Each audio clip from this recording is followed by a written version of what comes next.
آج کا ہمارا ٹاپک ہے جو ہم پڑھیں گے وہ ہے ولی کا پیرایہ بیان۔ ولی دکنی کے متعلق اور بھی کافی اہم سوال ہیں جو میں نے جس کی ویڈیوز بنائی ہیں وہ میں ڈسکرپشن باکس میں دے دوں گی، وہ آپ ضرور چیک کر لیجئے گا۔ آج ہم نے جو پڑھنا ہے وہ ہے ولی کا پیرایہ بیان، مطلب ولی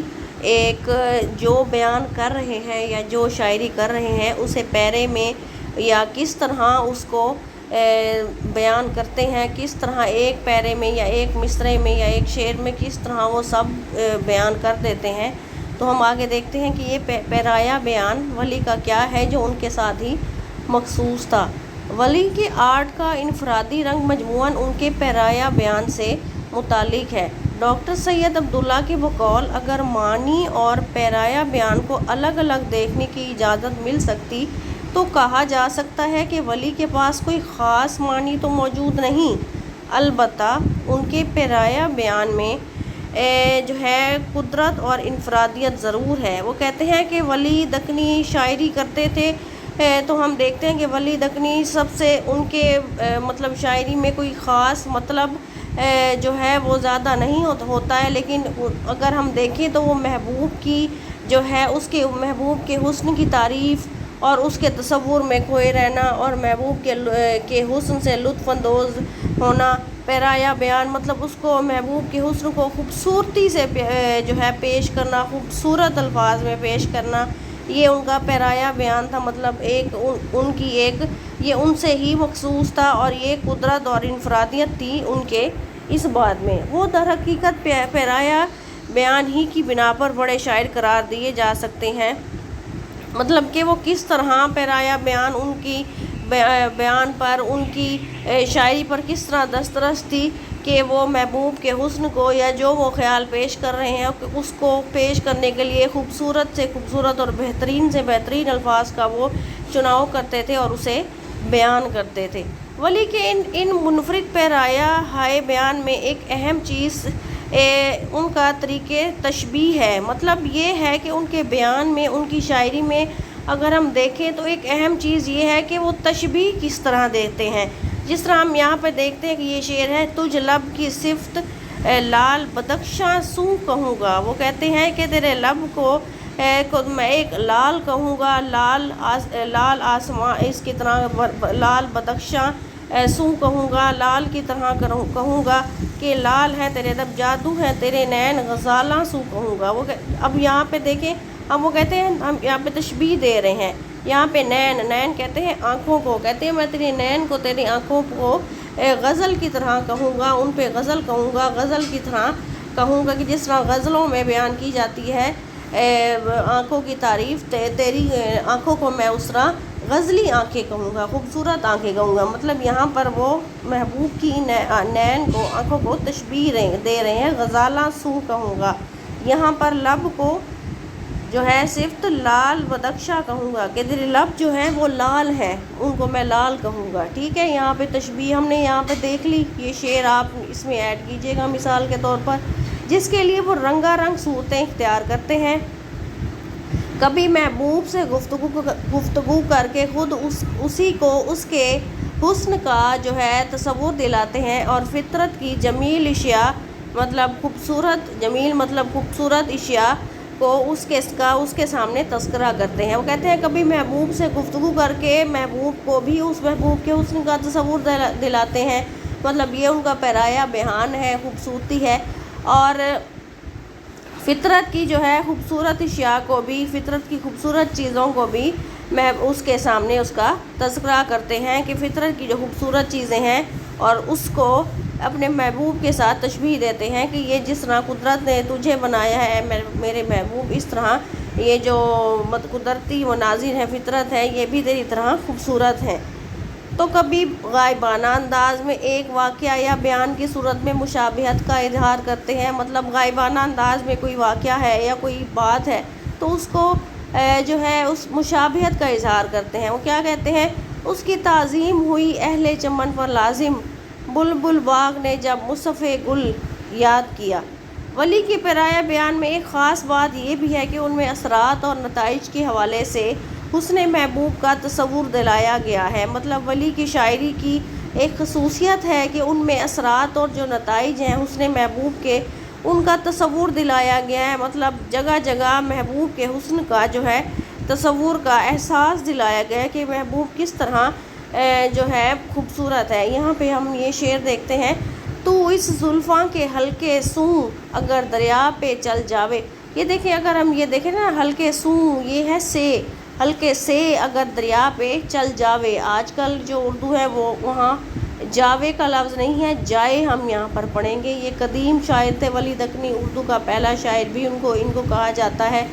تو یہ قدیم اردو کے الفاظ ہیں۔ عجب نہیں اے پری پیکر، پری پیکر کہتے ہیں خوبصورت کو، عجب نہیں اے پری پیکر اگر گرداب بل جاوے۔ ٹھیک ہو گیا۔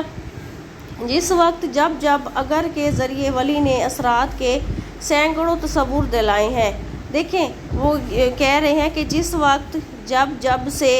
اگر اس کے ذریعے، مطلب یہ ہے کہ لفظوں کی تکرار ہونا، جب اگر کے ذریعے ولی نے اثرات کے سینکڑوں تصور جو ہیں، جیسے اس زلفاں کے حلقے سوں اگر دریا پہ چل جاوے، اگر گرداب بل جاوے، مطلب یہ دیکھیں وہ ایک اس سینکڑوں تصور دلا رہے ہیں اور اس زمن میں حسن محبوب کی مشابہتوں کو ابھار رہے ہیں کہ محبوب کے حسن کو کبھی کس چیز سے تشبیہ دینا، کبھی کس چیز سے تشبیہ دینا، اور اس کی خوبصورتی کو بڑھانا، اس کو مشابہت قرار دینا، اور خوبصورت ان کا محبوب ہے اور اس کو مزید خوبصورت بنا کر پیش کرنے کے لیے تشبیہوں کا استعمال کرنا وغیرہ وغیرہ۔ یہ رنگ ولی کے پیرایہ بیان میں بڑی انفرادی اہمیت رکھتا ہے۔ یہاں ولی کے ایک خاص رجحان کا بھی احساس ہوتا ہے کہ ان کا رجحان ہی خوبصورتی کی طرف ہے، کہ اور ان کے شرطیہ جملے اور ان کی اگر مگر یہ جو لفظ وہ استعمال کرتے ہیں کہ یہ دیکھیں یہاں پہ اگر گرداب بل جاوے، اگر دریا پہ چل جاوے۔ ٹھیک ہو گیا۔ تو ان کا یہ انداز ان کے ذہن کے شک اور لامرکزیت کو ظاہر کرتا ہے کہ اگر ایسا ہو جائے، اگر دریا پہ چل جاوے، اگر گرداب بل جاوے۔ ٹھیک ہو گیا۔ یہ اگر کا لفظ، مگر کا لفظ، یہ شک پہ جو ہے شک والے الفاظ ہیں، اس لیے وہ اس باتی انداز نہیں پایا جاتا کہ جو حقیقی معاملات عشق میں پایا جاتا ہے۔ اس لیے کہتے ہیں کہ اس میں اگر اور مگر کرتے ہیں تو اس میں کوئی اس باتی مستقل بات تو نہیں کی گئی، جیسے مثال کے طور پر اگر میں کر لاہور گیا، اگر والی شک والی بات ہے نا، تو اس طرح کے لفظ جو ہیں استعمال کیے گئے ہیں۔ تو یہ حقیقی معاملات عشق میں پایا جاتا ہے، اور جو سچے تجربات میں یقین کامل کی وجہ سے مثبت اور قطعی پیرایہ بیان اختیار کرتا ہے۔ کہتے ہیں جو سچے تجربات میں یقین کامل جو ہوتا ہے ان میں مثبت اور قطعی جو ہے پیرایہ بیان اختیار کرتا ہے۔ ہم یہ شعر دیکھتے ہیں، گرمی سوں وہ پری رو جب شعلہ تاب ہووے۔ دیکھیں نا، جب گرمی سوں وہ پری رو، مطلب پری رو خوبصورت، جب شعلہ تاب ہووے، برجا ہے دل جلوں کا سینہ کباب ہووے۔ کہتے ہیں دل جلوں کا، عاشقوں کا دل جلوں کا سینہ جو ہے کباب ہو گیا ہے، سڑ جل بجھ گیا ہے گرمی کی وجہ سے۔ وہ پری رو جب شعلہ تاب ہووے، تصویر تجھ پری کی دیکھا ہے جن نے اس کا، تصویر تجھ پری کی دیکھا ہے جن نے اس کا، برجا ہے گر تخلص حیرت معاب ہووے۔ تیرے مباح کے آگے برجا ہے اے پری رو گر آب زندگانی سراب ہووے۔ وہ کہتے ہیں زندگی ہی موج میں آ گئی، سراب میں آ گئی۔ ان اشعار میں ایک شک کی کیفیت ہے۔ وہ کہتے ہیں برجا ہے دل جلوں کا سینہ کباب ہووے جن نے اس کا، گر، یہ مطلب دیکھیں نا، گر آب زندگانی موج سراب ہووے، تو زندگی جو ہے وہ موج سراب ہووے، کہ زندگی اگر خوبصورت ہو جائے گی اگر محبوب تم ہو۔ تو ان اشعار میں ہم دیکھتے ہیں کہ ایک شک کی سی کیفیت ہے۔ یہ ایک منطقی بیان ہے جس میں ایک امکان کا ذکر ہے کہ ایسا بھی ہو سکتا ہے۔ مثال کے طور پر جیسے یہ دیکھیں یہاں پر ولی نے کہا ہے کہ گر آب زندگانی موج سراب ہووے۔ وہ کہتے ہیں اگر پری رو تو آ جائے تو زندگانی جو ہے موج سراب ہووے، تو زندگی موج میں آ جائے۔ لیکن ایک امکان کا ذکر ہے، کہ امکان کس طرح کہ اگر تو آ جائے محبوب۔ ٹھیک ہو گیا سمجھ؟ میں امید کرتی ہوں آپ کو سمجھ آ رہی ہوگی۔ کسی تجربے یا عمل کی بات وہ نہیں کر رہے، اظہار کی یہ صورت کلام ولی میں تقریباً ہر غزل میں پائی جاتی ہیں۔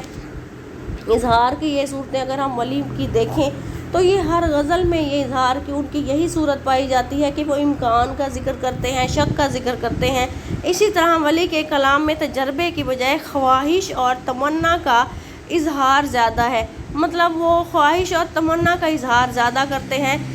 اپنی شاعری میں، بجائے اس کے کہ محبوب ان کے پاس ہے اور وہ اس کی قربت سے، اس کے وصال سے لطف اندوز ہو رہے ہیں، یا کوئی اس کے محبوب کے ستم کا اظہار کر رہے ہیں۔ وہ ایک مطلب خواب میں رہنے والے تھے، خواہش اور تمنا کرنے والے۔ وہ کہتے ہیں اگر مجھ کن تو اے شک اے رشک چمن ہووے تو کیا ہووے، کہتے ہیں کہ اگر تو اے رشک چمن ہووے تو کیا، وہ کہتے ہیں اے محبوب رشک چمن اگر تو ہووے تو کیا ہووے، نگاہ میری کا تیرا مکھ وطن ہووے تو کیا ہووے۔ دیکھیں یہاں پہ خواہش اور تمنا کا اظہار کر رہے ہیں، نگاہ کہتے ہیں نگاہ کو، کہتے ہیں نگاہ میری کا تیرا مکھ وطن ہووے، کہتے ہیں میری نگاہ ہو اور تیرا جو ہے چہرہ ہو تو کیا ہو جائے گا، تو کیا ہی بات ہوگی۔ تیری باتاں کے سننے کا، بات تو کہتے ہیں، میں نے آپ کو پہلے بتایا کہ قدیم اردو ہیں تو اس کے الفاظ بھی اس طرح کے ہیں۔ تیری باتاں کے سننے کا ہمیں شوق ہے دل میں، دیکھیں یہاں پر پھر خواہش کا اظہار کر رہے ہیں کہ تیری باتوں کے سننے کا ہمیں شوق ہے دل میں،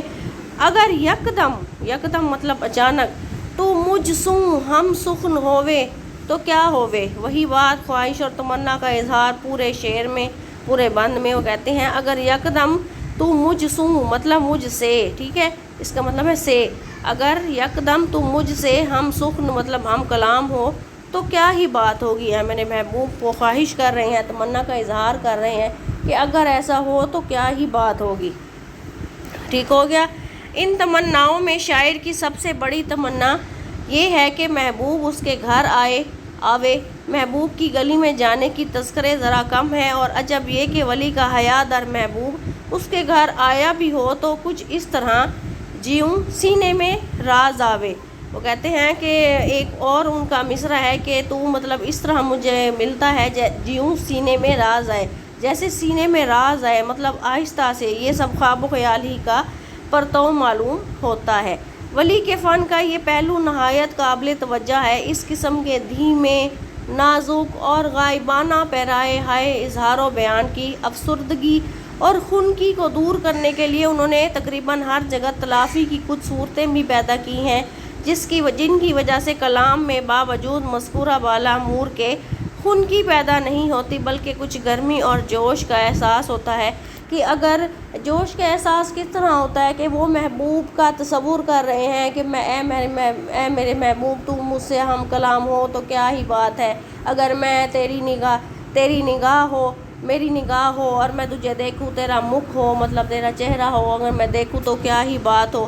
تو ایسی باتیں پڑھ کر گرمی اور جوش کا احساس ہوتا ہے، جوش دلاتے ہیں کہ محبوب کا اگر وصل ہو، محبوب سے ملاقات ہو تو کیا ہی کیفیت ہوگی۔ تلافی کی ایک بڑی صورت یہ ہے کہ ان کے جملے خبریہ اور غائبانہ بہت کم ہیں، اکثر خطابیہ اور ندائیہ ہیں، مطلب آواز دینے والے ہیں۔ ندائیہ آواز دینا، خطاب کرنا مطلب محبوب سے خطاب کرنا، جن کا مرجع خود محبوب کی ذات ہے جو ہر وقت ان کی آنکھوں کے سامنے رہتی دکھائی دیتی ہے، اور وہ دیوانہ وار اس کو مخاطب کر کے جو ہے اس کے حسن کو قصیدہ خود اس کے سامنے لگاتار پڑھتے ہیں۔ تجھ مکھ مطلب تجھ حسن، یہ لفظ دیکھیں،